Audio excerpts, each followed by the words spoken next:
On a quiet Tennessee farm, Helen Moore lived alone after everyone she loved had gone. One summer, the ground cracked with drought until her old oak tree began to drip water clear as glass from its bark. Neighbors called it a miracle, but Helen knew it was something deeper, the land remembering what it had once taken. As she uncovered the truth, the soil whispered her father's name. Stay until the end, and if stories of memory loss and forgiveness move, you don't forget to like, subscribe, and share where you're watching from. The summer sun pressed down that year, turning the air heavy, and the farmhouse boards hot to the touch. At 61, Helen had grown used to loneliness. The kettle for one cup, the empty chair, the clock's slow ticking. Once the farm had been full of children's laughter and her father's radio, but now only the stubborn land remained waiting. The fields beyond her porch were cracked, split open like dry skin. Dust hung in the air even when there was no wind. The well had run low, and Helen had learned to measure her water like a miser counts his coins. She had stopped watering the garden weeks ago. Even the stubborn daisies had bowed their heads in defeat. Only the great oak still stood proud, a wide, ancient thing with branches that arched like open arms. It had been there before Helen was born, before her father, even before her grandfather had plowed this soil. People in town said that oak was older than the church itself. Her father used to rest his hand on its trunk and say, "That tree's a keeper of time. When it cries, the earth remembers." Helen had laughed back then. Now she didn't laugh much at all. Each morning she would walk the same path from the porch to the fence line with Duke, her old hound, limping faithfully behind her. She'd check the coops, feed the hens, fix the loose wire, then pause under the oak's shade to rest her knees. It was the only cool place left on the property. From there she could see everything. The rust-red barn, the brittle corn stalks, the faint shimmer of heat on the road. That morning, something different caught her eye. The soil at the base of the oak looked darker, almost damp. At first, she thought it was shadow. Then she knelt down and brushed her fingertips through the dirt. It was cool, wet, impossible. Her skin prickled as if the ground had exhaled against her hand. She looked closer. Tiny beads of clear water clung to the bark, sliding down like sweat. "Well, that can't be right," she murmured. The words sounded strange in the still air. She pressed her palm to the trunk. It was slick, look. The smell that rose from it was clean, not like sap, not like rot, but fresh, like the air before rain. Duke sniffed at the roots, whining softly. Helen sat back on her heels, staring. Maybe a busted pipe, she thought. But there weren't any pipes this far out. Maybe groundwater. No, there hadn't been a drop of rain in 2 months. She fetched a metal pail from the porch and set it under the tree. Through the long afternoon, as the sun burned a hole through the horizon, she watched the drops fall slow but steady, until a thin layer of water shimmered at the bottom of the pail. When she dipped a finger into it, the chill ran up her arm. It was cleaner than well water, almost without taste, with only a faint mineral edge like something old and deep had found its way to the surface. That night she sat on the porch with a lantern and a glass of sweet tea, watching the oak's dark silhouette against the moonlit field. A faint gleam ran down its bark, catching the light like a thin line of silver. The sound of dripping was so soft she almost missed it, but once she heard it, she couldn't unhear it. It reminded her of the slow rhythm of a leaky faucet in an empty house, steady, patient, alive. "You're full of tricks, aren't you?" she whispered toward the tree. Duke lifted his head, ears twitching, then sighed and lay back down. Somewhere far off, a coyote called its cry, thin and lonely in the dry air. The land held its breath between one heartbeat and the next. When she went to bed, Helen dreamed of rain, not falling from the sky, but rising from the ground. She dreamed of her father standing beneath the oak, his hat in his hands, his face turned upward, whispering something she couldn't quite hear. When she woke, her pillow was damp with sweat and tears she didn't remember shedding. The next morning, before the sun had fully risen, she went back to the tree. The pail was half full. The soil around it was darker, richer, as if the ground had finally drunk its fill. Helen stared at the slow ripples of water reflecting the first light of dawn. She didn't know what it meant. But something in her bones, something older than reason, told her it wasn't nothing. She touched the trunk again and whispered, "What are you trying to tell me?" By the third morning, the dripping had become a quiet rhythm, like a clock ticking somewhere just out of sight. Helen walked out to the oak with her bundle of kindling, and the first thing she noticed was how the ground shimmered faintly around the roots. The air was cool there, unnaturally so, and when she crouched to touch the bark again, water was running in a thin, steady line down the grooves. It wasn't sap, she knew sap. This was colder, clearer, and when it touched her skin, it bit like metal left out in the night. She drew her hand back instinctively, then leaned close and watched the droplet gather, tremble, and fall. Each drop hit the dirt with a soft hiss, sinking in before it could pool. Duke nosed at the wet earth, confused, and looked up at her with cloudy eyes as if to ask what she thought of it. "It's just water, boy," she said softly, though she didn't quite believe it. When she lifted her hand to her face, the scent was strange, clean, but tinged with something mineral, something that reminded her faintly of blood and old pennies. That afternoon, she drove into town to pick up feed. Word had already gotten around. The cashier at the general store asked if she'd seen the crying tree. Someone must have taken a photo. By evening, trucks rolled up the dirt road. Strangers came to see the crying tree touching the wet bark and taking photos. Helen watched from the porch, wanting to send them away, but saying nothing. Someone whispered it was beautiful. Another joked about good county marketing. Helen didn't laugh. That night she found muddy footprints leading up to the oak and felt a quiet irritation twist in her chest. The tree looked tired beneath the lantern light, its bark darker where so many hands had touched it. She went back inside, locked the door, and drew the curtains. But long after she lay down, she could hear faint tapping like rain that never quite arrived. The next morning brought a new visitor, a tall man with a notebook and a polite smile, who introduced himself as Dr. Alton Briggs, a geologist from the university. He asked permission to take samples. "It's probably just groundwater," he said, crouching beside the tree. "These old roots can trap pressure pockets. When the bark splits, the water finds a way out." He tapped the trunk, listening for hollow space, then scraped a bit of moss away. "Though I'll admit it's odd. There aren't mapped shallow aquifers beneath this part of the valley." Helen folded her arms. "So you're saying it shouldn't be happening?" He gave a small shrug. "Nature doesn't always care what should or shouldn't happen." He smiled then kindly, as if he were talking to a child who'd found something she couldn't keep. Before he left, he filled a vial with the water and told her he'd be in touch. When the trucks finally left and the dust settled, Helen walked out alone to the oak.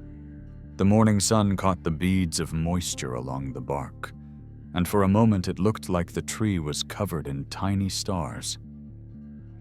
She reached out again, feeling that same cold sting against her fingers. "What are you holding down there?" she murmured. The ground beneath her feet was damp, now darker than before, spreading outward in slow, irregular circles. She could smell the difference, the heavy scent of soil, waking after sleep, of something deep and old, stirring underfoot. Duke barked once, sharply, then quieted, ears flat. The air felt charged, as if the land itself were waiting for her to understand. Helen filled her palm with the dripping water, lifted it toward the light, and watched it slide through the cracks of her hand until it was gone. It left her skin chilled and strangely alive. For a long while she stayed kneeling there, eyes on the roots, her breath uneven in the stillness as another drop gathered and fell, and another after that, each one tracing the same path down the weathered bark into the thirsty earth below. Nights grew restless. Helen lay awake by the open window, hearing the oak's steady drip, each drop heavy as a heartbeat. Outside, the cracked earth lay silent, too dry for even crickets, yet the dripping never stopped. It seemed to echo inside her head, measuring the hours as the moon crawled across the ceiling. Sometimes Duke lifted his head and growled low in his throat, the fur along his back bristling. She would whisper his name and reach out fingers brushing the coarse fur until he settled, though her own chest remained tight. The sound changed as the days passed. The The steady dripping became something else, faint, uneven, like movement. A rustle beneath the floor of the earth, a shifting of stones. It came from the direction of the oak, a brittle grinding like the slow turning of old bones. Helen would sit up listening, heart-hammering. She would tell herself it was roots expanding the soil, settling after the rain that never fell. But there was a pattern to it, almost purposeful, like someone working in the dark. On the 5th night, she rose and lit the lantern. The flame trembled as she stepped onto the porch. The heat of the day still clung to the boards, but the air carried a strange coolness, the scent of wet soil, though there had been no storm. She walked barefoot towards the oak duke, padding behind her. The ground gave a little under her steps, softer than it should have been. When she reached the tree, she stopped. The moonlight caught the sheen of water sliding down the bark. A faint mist hovered near the base, swirling gently around her ankles. She knelt, pressed her palm to the ground, and felt it vibrate, subtle but real, like something breathing far below. Duke whined, pulling at her sleeve, but she stayed there frozen, her pulse drumming in her ears. The sound came again, clearer now, a slow scraping, a faint clink, then silence. It was gone as quickly as it had come, and she told herself it was buried metal, shifting deeper in the old slide, leaving only the steady drip. Helen swallowed hard. "It's just the roots," she whispered, though her voice wavered. She straightened, brushed the dust from her hands, and backed away. Inside, she poured herself a glass of water and sat by the kitchen window, staring at the dark outline of the oak. The glass trembled slightly in her grip, catching the reflection of the lantern's flame. She watched until her eyes blurred, but she could not bring herself to close the curtain. The next morning, the air felt heavier. The damp patch around the oak had spread wider, glistening under the sunlight like oil. The scent was stronger, too metallic and earthy. Helen circled the tree, noting how the grass had begun to darken, curling inward. She crouched again and saw tiny air bubbles breaking through the soil. The sound was faint, a soft hiss, like the sigh of something waking. That night she tried sleeping with the radio on low, an old trick from years ago when her husband was alive and storms kept her awake. The music drifted in and out, thin as breath, but the other sound pushed through it, the dripping, the whisper, the shuffle beneath the ground. She turned the dial louder, but it only made it worse, like two heartbeats competing. At midnight, she gave up. She took the lantern again, stepped outside, and felt the cool air wrap around her. The moon hung high, pale as bone. The field beyond the oak shimmered faintly, a silver haze that made distance hard to judge. As she approached the tree, the wind picked up rustling through the dry corn stalks, and the oak began to move, not much, just tremor, a quiver that ran through its massive trunk to the highest branch. Leaves loosened and drifted down, catching the light as they fell. The sound they made wasn't the sharp crackle of dry leaves. It was soft, almost mournful, like sighs slipping through the night. Helen stopped a few feet away and stared upward. The tree seemed alive in a way she hadn't noticed before. Its surface slick with moonlight, its branches swaying in a rhythm too slow to be mere wind. For a moment she thought she heard something. A voice, low and indistinct, carried in the movement of the air. She held her breath, listening, but it vanished, leaving only the sound of water falling drop by drop onto the wet earth. Duke barked once, sharply, his gaze fixed on the roots. Helen felt a shiver crawl up her spine. She lifted the lantern higher, its light trembling across the bark, and whispered into the dark. "What's happening to you?" The next morning came with a sky the color of ash, and the weight of memory pressing behind her ribs. Helen brewed her coffee and carried it outside her feet, knowing the path even before her mind allowed it. The oak loomed ahead, dark against the pale light, its roots twisting like the veins of the earth itself. She stopped halfway and watched the shimmer of moisture along the bark. Every drop seemed slower today, deliberate, as if the tree was thinking before it wept. She lowered herself onto the damp grass and sat her knees stiff, the cup warm between her palms.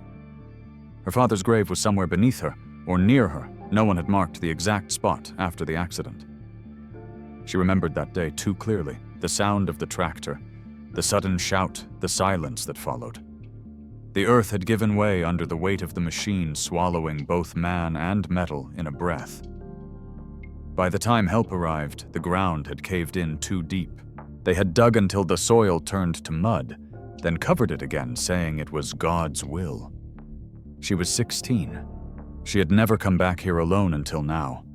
The air smelled of rust and something faintly sweet. She reached out and touched the base of the trunk. It was slick, pulsing faintly under her fingers, the same place where her father's hat had fallen that day. For a moment she thought she could feel the echo of his heartbeat there deep in the wood. "Daddy," she whispered the word catching in her throat. "Are you still here?"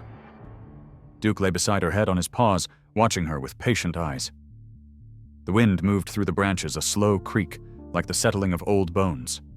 The leaves above her shifted, scattering light and shadow across her face.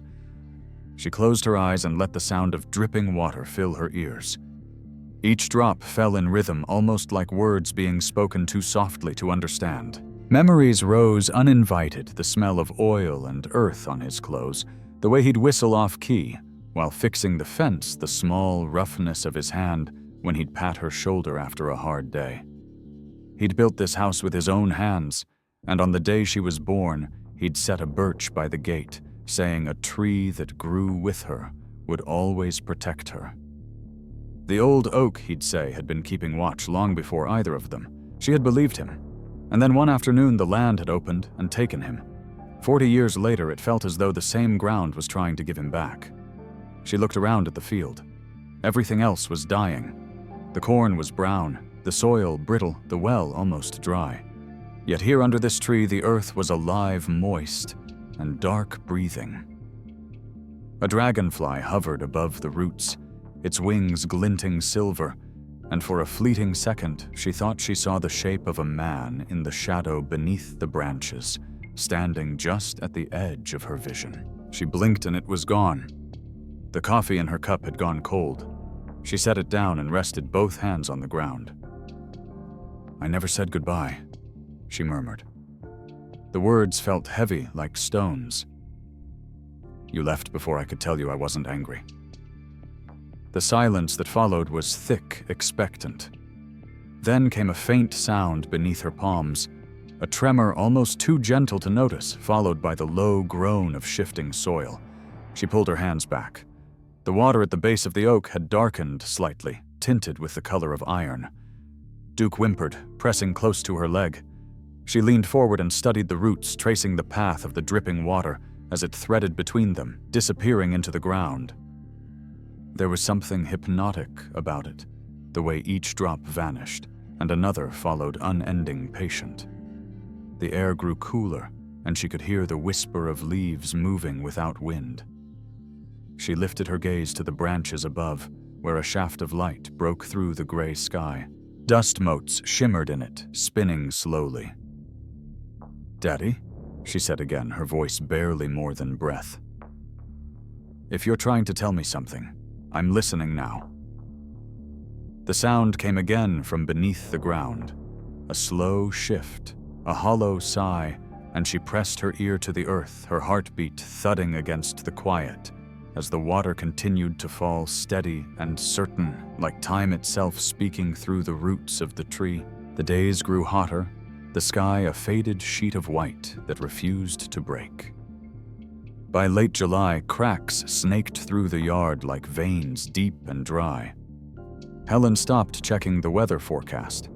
The news was always the same, no rain record, drought crops failing all over the county. Yet every morning, she found dampness spreading wider around the oak, a dark stain against the pale earth. The roots glistened under the sun as though sweating. It was the only living green left in sight, and it seemed to be holding its breath. Then came the storm that wasn't supposed to happen. The air that evening had been so still it hummed. Helen had opened the window to let in what little coolness there was. Duke lay at her feet, uneasy, when a low rumble rolled across the hills. She looked up startled.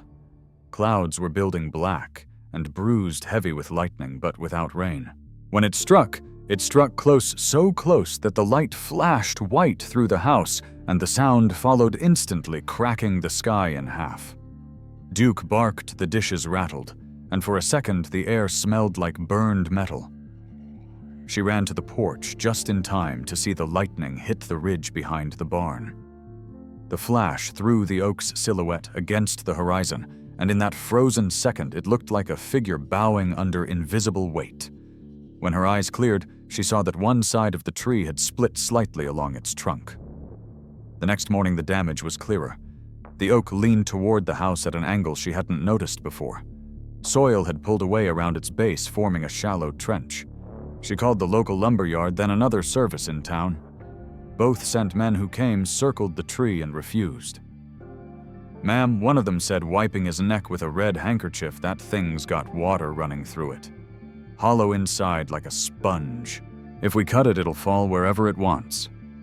The other nodded. "You should call the county. Maybe they can drain it first." Helen thanked them, watched their trucks disappear down the road, and stood there alone. The wind moved through the branches with a sound like low whispering. That night she lay awake, listening for thunder, but the storm had gone, leaving only the slow rhythm of dripping. Around midnight, she sat up. Enough was enough. She couldn't wait for the county. The tree was too close to the house, and each day it leaned further. She pulled on her boots and an old denim shirt, tied her hair back, and went to the shed. The axe hung on the far wall, blade dull with dust. It had belonged to her father. She sharpened it on the grinding wheel until it gleamed faintly in the lamplight. Duke followed her to the yard, pacing, whining low. The air smelled faintly of ozone, the ghost of the lightning still in it. Helen stood before the oak, her hands tightening around the handle. For a long moment she hesitated, the axe heavy with memory. Then she lifted it high and swung. The sound rang sharp through the quiet, one clean strike. The bark split, and from the cut came a sudden surge of water spraying across her arms. She gasped, stepping back. The water was cold as river ice, clear at first, then faintly tinted brown. She wiped her face, took a breath, and swung again. Each blow sent another burst of droplets, flying, each one catching the lantern light like sparks. The scent rising from the wound was strange, wet wood earth, and something metallic underneath. She paused to catch her breath. The trunk glistened, a dark wound glimmering with life. "I'm sorry," she whispered, not sure who she was talking to, her father, the land, or the tree itself. She raised the axe again. Duke barked, backing away, but Helen kept going, each swing slower but more deliberate. The rhythm echoed through the field, the dull thud of blade meeting flesh-like wood, the hiss of water escaping. When she stopped, at last the oak stood trembling. Water streamed from the gash in a thin curtain running down her boots, pooling in the cracks of the thirsty ground. She pressed her hand to the wound and felt the shiver pass through the trunk, a vibration, like a sigh, moving from root to crown. The lantern's flame flickered, caught in the reflection of wet bark. Behind her the clouds were gathering again, but no thunder followed, only a faint hum that seemed to rise from the earth itself as the water continued to pour stronger, now steady and unending, until she could no longer tell whether it was the sound of the tree weeping or the land beneath it finally exhaling what it had held for far too long. The fall was slower than she expected. When the final crack came, it sounded almost like a moan, drawn deep from the center of the earth. Guided by the wedge she'd cut on the field-facing side, the oak tilted toward the open field, its branches shuddering in resistance before yielding to gravity. The ground trembled under its weight, and the air filled with the smell of torn roots and wet wood. Helen stepped back, covering her face, as dust and droplets of muddy water burst upward. When silence returned, it was absolute. Even the insects seemed to hold their breath. The tree lay on its side, vast, and defeated, its branches sprawled like arms outstretched in surrender. Helen lowered the axe and approached her boots, sinking into the soft ground. The wound along the trunk was still bleeding water, thin streams trickling down the ridges of bark. She touched the surface. It was cold, slick, and alive in a way that made her chest tighten.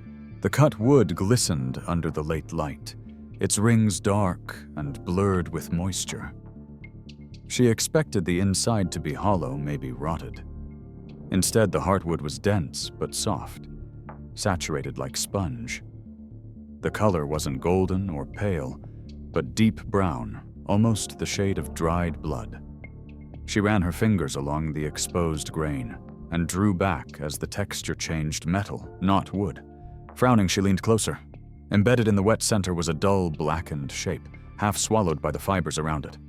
She scraped away the pulp with her fingers until the surface came clear. A twisted piece of iron, long and narrow, rusted at the edges. The smell rose sharp and metallic, stinging her nose. She knew that smell. Knew it before her mind even found the words. Her father's tractor had been made of the same metal, the same dull black, when the paint burned off the same weight when it sank into mud. Helen stared at the fragment, her heart beating unevenly. It couldn't be. After 40 years, nothing should have remained. But the shape was right, the curvature of a plowshare broken clean at the end. Her hands began to shake. She sat down beside the trunk, the hem of her jeans soaking up the damp. Duke hovered near her tail, low, uneasy with the stillness that had settled over them. Helen traced the piece again, and with every touch, more of it appeared iron veins winding through wood wrapped tight by the tree's slow growth. The roots must have reached it long ago, pulled it in, held it close as it healed around it. The realization made her throat ache. For decades, this oak had guarded what the earth refused to forget. She looked toward the place where the ground had first caved all those years ago, the spot her father had vanished into. Maybe when the rain came after the accident, the soil shifted, carrying pieces of the wreck down here. Or maybe the roots had found him drawn to what remained, entwining through rust and bone alike. The idea made her shiver. She bent forward, resting her hand on the trunk. The bark was cool beneath her palm, and for a moment she imagined it pulsing again, faint as a heartbeat. "You've been holding him all this time," she whispered. The sound of her own voice startled her. It was steadier than she felt. Water dripped from the splintered core, each drop striking the mud with quiet rhythm. She thought of how her father used to whistle as he worked, how the sound had always matched the rhythm of rain on the roof. This dripping sounded like that measured, patient, endless. The evening light slanted low, turning the wet wood to bronze. Helen reached for the iron again, trying to lift it, but the roots had grown around it too tightly. The metal wouldn't move. It was fused to the tree's heart part of it now, inseparable. She sat back, tears burning the corners of her eyes, though she didn't let them fall. She felt the ache of years between them, the arguments, the silences, the distance that had never healed. And yet here he was, or a part of him kept by the land that had taken him. "You never left," she murmured. Duke whined softly beside her, lowering his head to the wet ground. Helen stayed that way for a long while, listening to the faint trickle of water that no longer seemed strange but steady, like breathing. The oak now fallen seemed lighter, as though relieved of a secret, too heavy to bear. She closed her eyes and let the sound of the dripping fade into her pulse, unaware that beneath the roots, the soil had begun to shift again, slow and deliberate, as if the earth itself was not done remembering. The first raindrop fell so quietly that Helen thought she imagined it. It tapped against the edge of the tin roof, a single sound swallowed by silence. Then another came, and another, until the air thickened with it, a soft, trembling curtain of rain that turned the yard to mist. Helen stood in the doorway, her breath caught somewhere between disbelief and relief. After 3 long months of heat and dust, the sky had finally opened. The oak lay still across the field, dark and glistening. The steady streams of water that had flowed from its broken core now mingled with the rainfall, turning the soil into rippled pools. The scent rose at once, rich and human, wet earth, rust, and the faint sweetness of roots breathing again. She stepped out onto the porch, the boards slick beneath her feet, and sank into the old rocking chair her father had built. Duke curled at her feet, his fur damp from the spray, his eyes fixed on the field. The sound of rain grew stronger, filling every corner of the valley. It rolled off the roof, ran in rivulets down the steps, soaked the parched land that had begged for mercy for weeks. For the first time all summer, the air was cool. Helen wrapped her arms around herself, watching the water pour over the fallen trunk. The axe still leaned where she had left it, the blade half buried in mud. The rain struck it with a faint hiss, washing away the dark stains of sap. Or was it something deeper? She didn't move to retrieve it. It looked like it belonged there, a part of the story now sealed by what followed. The wind carried the smell of lightning and pine. Somewhere thunder muttered softly, as if unwilling to frighten what it had awakened. Helen leaned back, closing her eyes. The sound of the rain became the sound of her father's laughter, low, steady, a rhythm she hadn't heard since she was a girl. She could almost see him standing by the porch post hat, tilted against the drizzle, saying the same words he'd said every planting season, "The land always remembers what you give it, girl." She hadn't understood then. But now, with the oak down and the sky breaking open, she felt the meaning settle deep inside her chest. The land had remembered him every step, every drop of sweat, every hour he had worked until his back gave out. The earth had kept him, and now it was returning something in kind. She watched the water flow from the oak's hollow, merging with the rain washing through the roots and into the field. It spread slowly, evenly, sinking into the cracks that had split the ground weeks ago, mending them one by one. The corn that had withered into dust now drank quietly, the stalks lifting as though sighing. It wasn't just rain. It was release. Helen reached out her hand, letting the drops strike her palm. The water was cold and clean. She rubbed her thumb against her fingers the way her father used to test the soil's moisture. "You can rest now?" she whispered, her voice barely audible above the rainfall. "You don't have to hold on anymore. I'm still here." The words came easily, surprising her. They didn't feel like prayer or confession. They felt like truth. She looked toward the fallen oak again. The split trunk gleamed under the rain, each drop tracing a path along its grain, like tears down a face. For years she had resented this land, its silence, its refusal to yield, its taking of everything she loved. But now, as the rain fell without end, she saw it for what it was. Not cruel, just alive and old enough to keep its own kind of memory.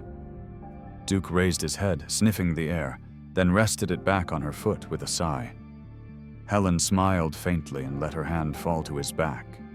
Lightning flashed once behind the hills, white and harmless, followed by a long roll of thunder.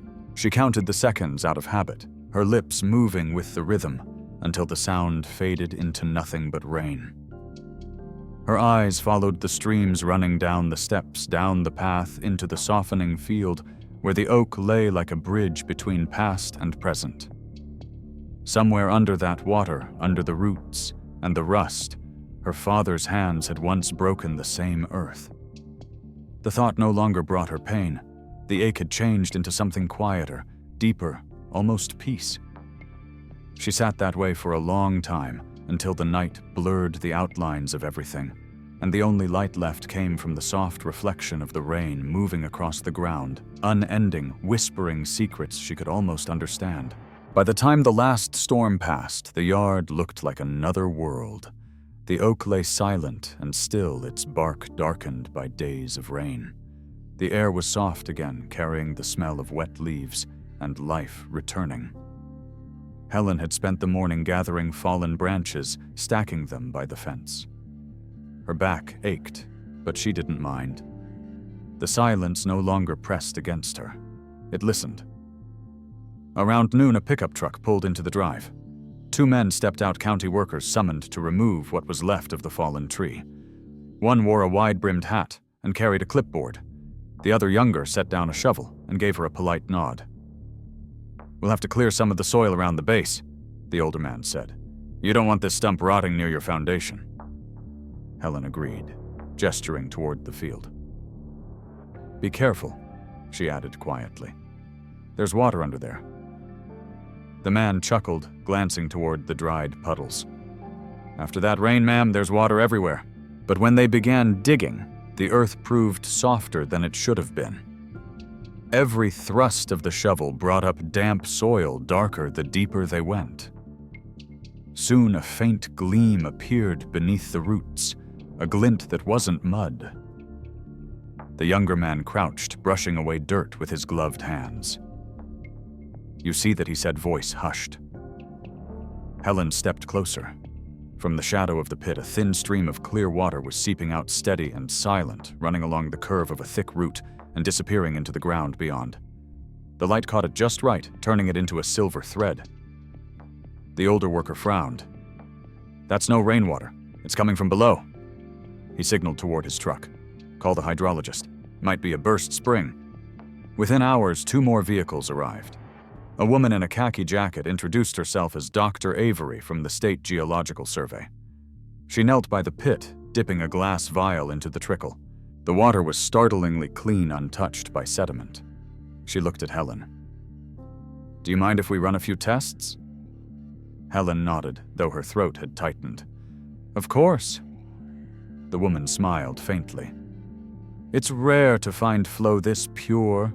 You said the oak's been standing here a long time. My whole life, Helen answered softly. And my father's before that. Dr. Avery's brow furrowed as she studied the map on her clipboard. Well, it makes sense. There's an ancient aquifer running beneath this region. Over time, deep roots can intrude into rock fractures that feed that aquifer and partially choke or redirect the flow. When the wood decays or splits, that pressure can vent to the surface. She pointed toward the thin stream, which had already widened to a small rivulet winding through the grass. That's what we're seeing here, a spring reborn, nature remembering where to breathe. The phrase hung in the air, gentle but precise. Helen watched the water move, mesmerized. It wasn't fast, just constant, the same rhythm she'd heard in her dreams these past weeks. The men began measuring flow rates, marking soil depth, speaking in words she didn't follow. All she saw was that thread of water running free at last, winding toward the field where her father's tractor had once stood. She crouched, touching the surface. It was cool and smooth, the kind of water that carried no scent, only the faint metallic echo of the earth's heart. Duke padded close, lapping once before stepping back with a quiet whine. The water was startlingly cold, as if it had waited too long underground to meet the air again. How long has it been down there? Helen asked. Dr. Avery considered.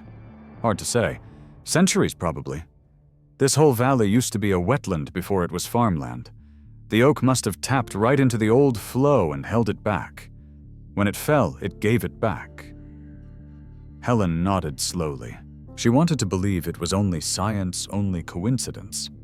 But part of her knew it was more. Her father had spent his life digging for water, trusting the land to give it when it was ready. Maybe this was his answer, long delayed. The soil around her hands began to darken as the stream grew stronger, carving a path through the roots. The sun emerged from behind the clouds and the water caught its light like glass. The workers stepped aside to take photos, their voices fading as Helen stayed kneeling, tracing the current's path with her eyes. You found your way home, she whispered, though no one heard. In that moment, she could almost see him, standing at the edge of the field, arms crossed, watching the water flow past his boots.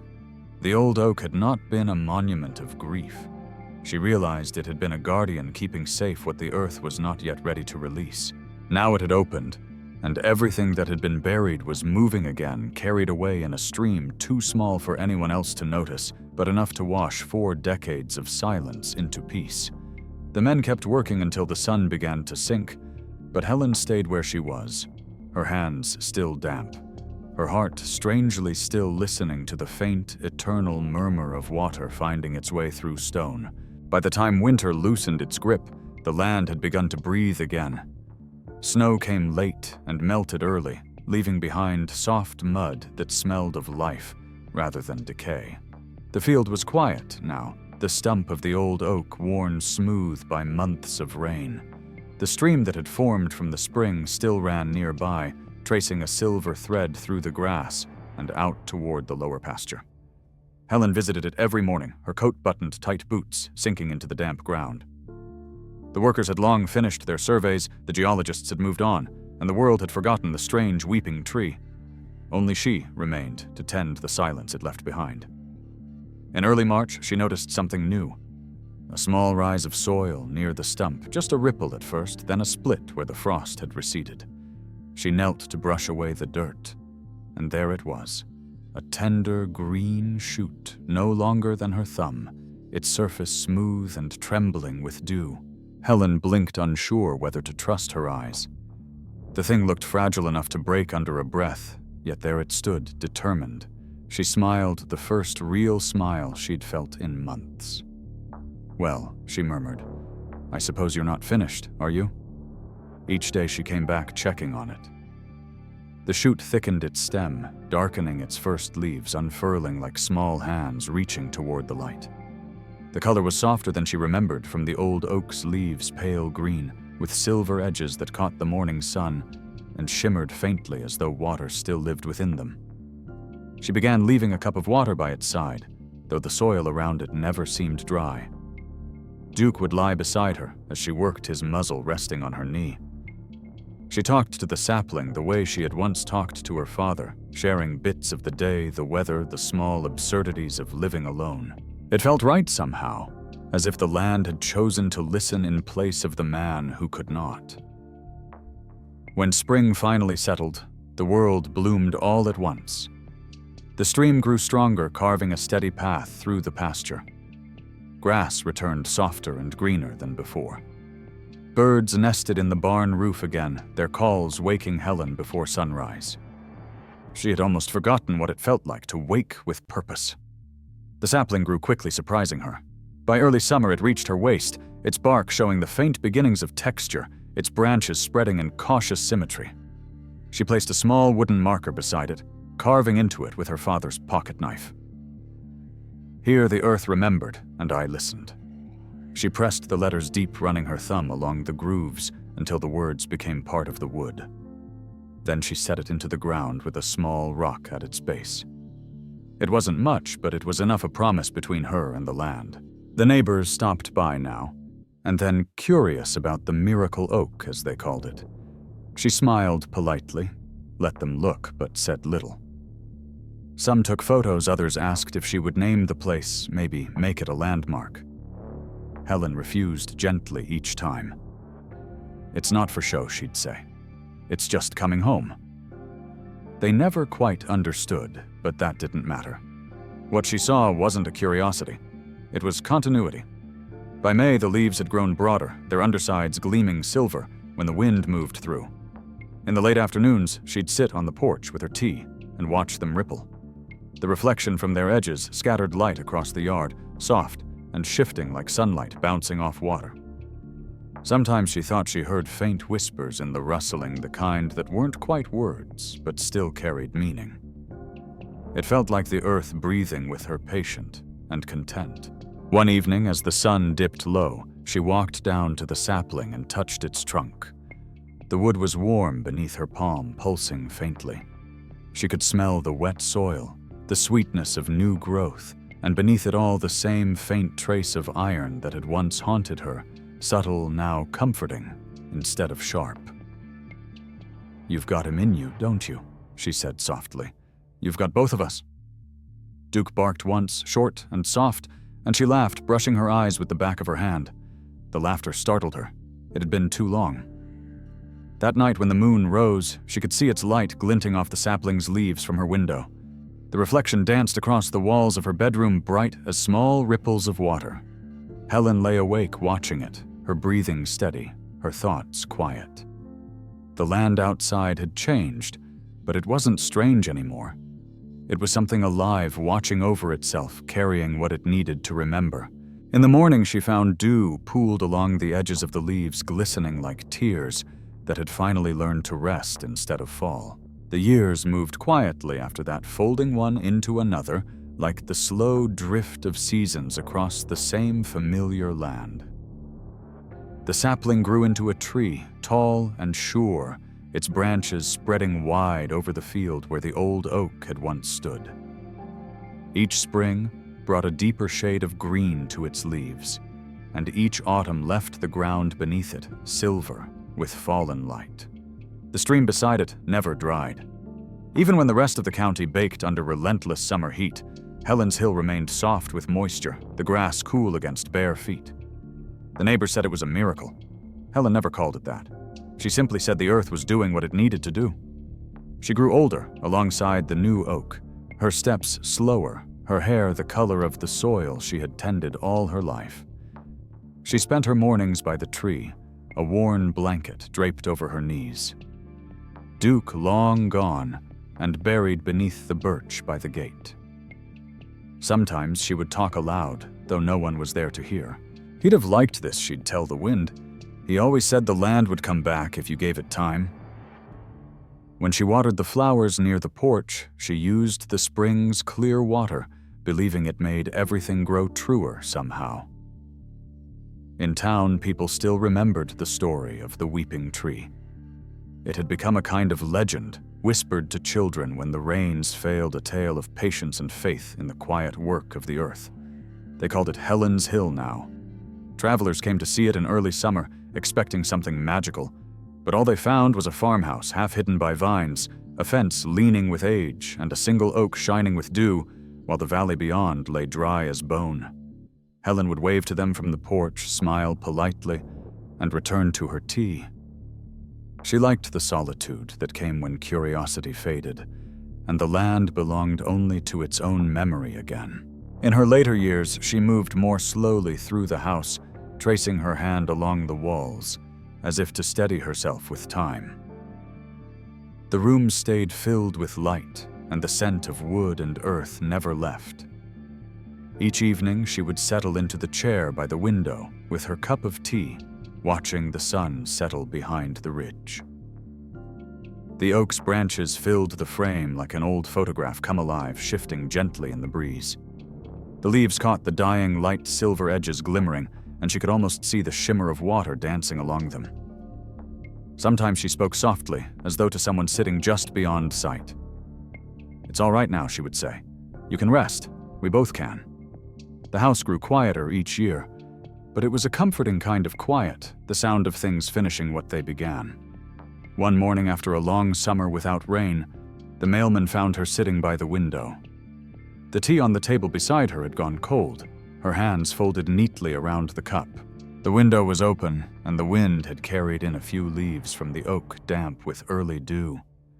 They lay across her lap, like small green prayers. She looked peaceful, her gaze turned toward the field, the faintest smile resting at the corner of her mouth. The county doctor said it was a gentle passing, the kind that comes when a person has already given everything they have to give. They buried her beside the spring under the shadow of the oak that had grown tall enough to brush the porch with shade. The years went on, and the house slowly gave itself back to the land. The paint peeled away, the porch sagged, the windows clouded over. Yet the oak kept growing. Its roots spread deep into the soil, drawing from the same underground stream that had once bled through its ancestors' bark. When droughts came, the people from town would drive up the dirt road to see it. The rest of the valley lay pale and cracked, but Helen's Hill shimmered with green. The ground there was always damp, the air cool, the scent of rain lingering even when the sky was clear. Some said the spring below had widened, feeding the hill. At dusk, the oak's silver leaves sometimes carried a faint dripping sound no one could trace. People left flowers by the small stone marker she had set all those years ago, the one carved with her words. Here the earth remembered, and I listened. The inscription had faded, the edges softened by moss, but the meaning remained. They said the soil of that hill had a kind of grace to it, that anything planted there grew stronger, lasted longer. Children who came to play in the shade often claimed they felt the ground breathing slow and steady, as if the earth itself were alive beneath them. And maybe it was. Maybe the land had simply learned through loss and water and time how to hold its own heart still without forgetting how it once beat. On quiet nights when the stars hung low and the wind moved through the grass, the sound of leaves brushing against one another filled the air like whispers between generations. It was said that the oak never dried, that even in the hardest years, a cool mist rose from its roots, wrapping the hill in a gentle haze before dawn. Those who saw it said it looked like the earth exhaling, peaceful, forgiving, eternal. There are, after all, some waters that never run dry. They are the tears of the land and of those who have lived long enough to know that memory, too, must learn to breathe.